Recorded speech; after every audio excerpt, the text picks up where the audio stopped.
When people usually think about sewing on buttons, they think of something that takes a long time and is really tedious and requires a hand sewing needle, but actually you can use a sewing machine to attach buttons a lot faster and a lot easier. I'm going to show you how to attach buttons with the Singer SEWMATE 5400. I have a swatch of wool fabric right here that an outerwear garment might be made out of, like a coat. I've already stitched a buttonhole on one side, and now I'm going to attach a button on the other side. So the first thing I need to do is set up my machine. So I'm going to look through my accessories and find the darning plate. The darning plate looks like this. It's gray and it's translucent. What this is going to do is it's going to cover the feed teeth or the feed dogs so that they can't grab the fabric to move it through the machine. We want to attach the button stationary in one place, so we don't want the feed teeth grabbing the fabric. On the back of the darning plate there are two prongs, and these prongs fit into these two holes on the needle plate, which is the metal part of the machine. So I'm going to slide this right over and push them down into those holes. It's really important when you put the darning plate on that you have the narrower part at the top.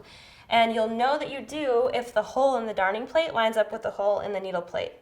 So I'm going to hold onto the upper thread and hand crank through one stitch to draw the bobbin thread up through the hole in the darning plate. And this is a good opportunity also just to double check that you have put the darning plate on correctly.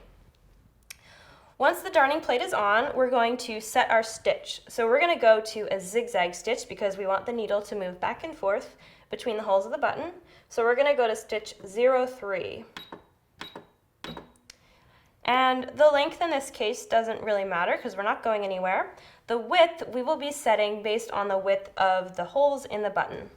So now I can put my fabric under the foot, and I'm also going to slide the button under the foot right where I want it to go. You might need to raise the presser foot lifter a little bit extra high to be able to fit it under there.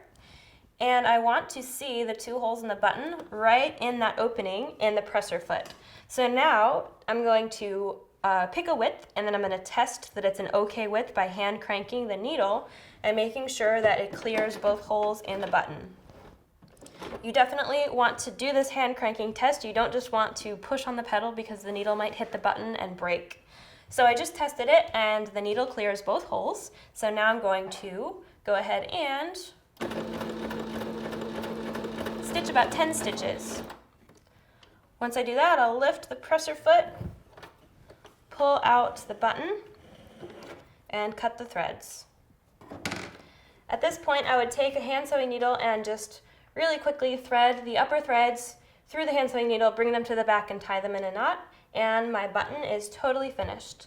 So that was really fast, really easy, and now you know how to sew on buttons. There's lots of different ways you can play around with attaching buttons. Here's a sample of some of those ways. We have 3 different widths, so you can see that 3 different widths of zigzags were used to attach the big, medium, and small buttons. We have this button that has over-exaggerated holes, but a very narrow zigzag was used to attach it in the middle. If you have a 4-hole button, you can attach both sets of holes separately with horizontal stitching, or you could do an X and attach across the diagonal of stitching.